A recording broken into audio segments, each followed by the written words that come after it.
So I'm going to one of my favorite places in the world, Florida, to speak on behalf of hopefully Governor DeSantis, who's running a very good campaign. They've got it going now. And also, as you know, Rick Scott, who's been a great governor, and hopefully he'll be a new senator. I'm going to Florida. We'll spend a lot of time. We're going to make a speech tonight or a rally.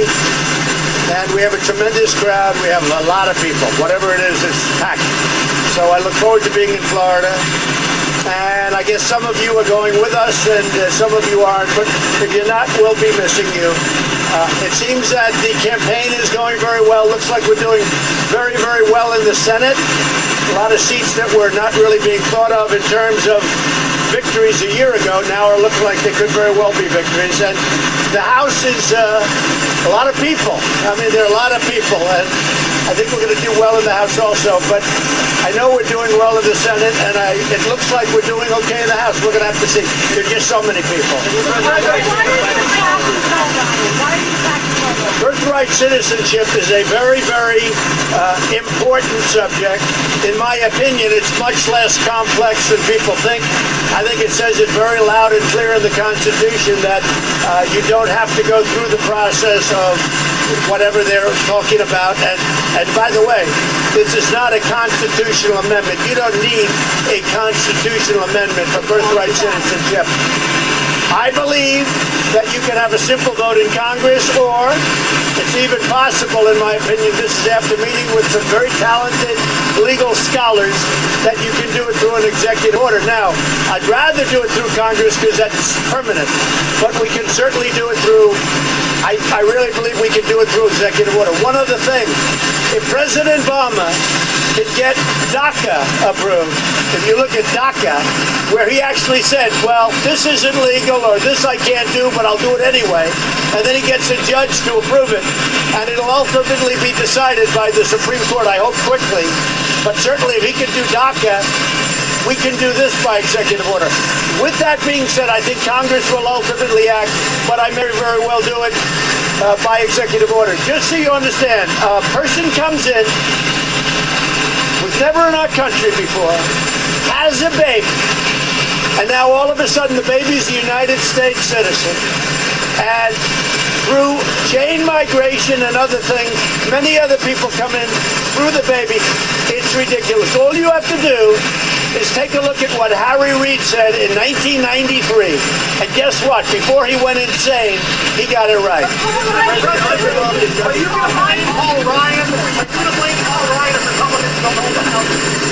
No, I'm not going to blame anybody. I think we're doing well with the House. We're going to have to see. It's a lot of people. I've campaigned for a lot of candidates that were down a little bit, and now they're up. But we're going to see. I think we're going to do well in the House. I think we're doing really extraordinarily well in the Senate. Have you received a subpoena at all from Robert Mueller? No.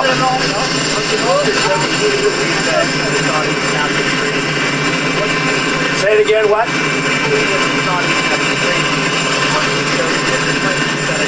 Not betrayed me, no. I just hope that it all works out. We have a lot of facts. We have a lot of things that we've been looking at.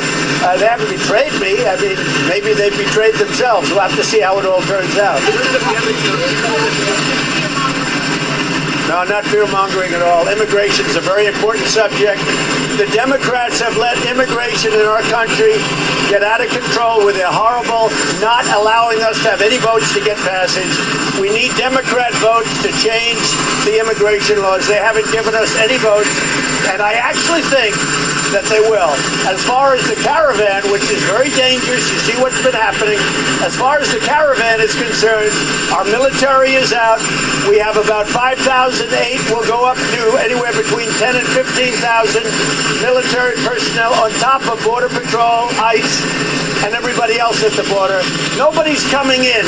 We're not allowing people to come in. If you look at what happened in Mexico 2 days ago, with the roughness of these people in the second caravan that's been forming, and also, frankly, in the first caravan, and now they have one forming in El Salvador, and we are thinking very seriously, immediately, stopping aid to those countries, because, frankly, they're doing nothing for the American people. Immigration is a very, very big and very dangerous a really dangerous topic. And we're not going to allow people to come into our country that don't have the well-being of our country in mind. Oh, they'll be here fast. They're trying to get up any way they can. They're trying to get up by train. They're trying to get up by truck and by buses. We're going to be prepared. They're not coming into our country. And one other thing important, we're not doing any releases anymore. We're not going to release and let them never come back to trial. We'll build 10 cities. We'll build whatever we have to build in terms of housing.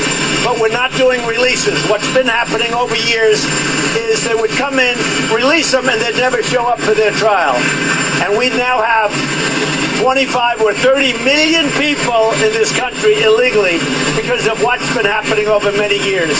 So we're not going to allow it. It's dangerous and it's very unfair to our citizens. With that being said, I want people to come into our country, but they have to come in legally and they have to come through merit, a merit system, because we have many companies, as you know, car companies, Foxconn that does the Apple computers and iPhones. We have many, many companies coming into our country. We need people. We want them to come in, but we want them to come in through merit, and we want them to come in legally. I wouldn't be surprised. Yeah, I wouldn't be surprised. I don't know who, but I wouldn't be surprised. A lot of people say yes. We get along great. He's a good guy. Say it? No, I don't think so. Whatever it is, here's the thing. I don't view suburban districts or any other districts. I view the country. Our country has to be safe. And by the way, women, we're doing very well with the women vote because they want security. They want safety. They don't want these people pouring into our country totally unchecked. And when you look at what happened to the Mexican police and you look at what happened 2 days ago to the Mexican military, it's a dangerous group of people. They're not coming into our country. Thank you. We'll see you in Florida. The president predicting Republicans will do well in the House and very well in the Senate, but with stocks closing out this very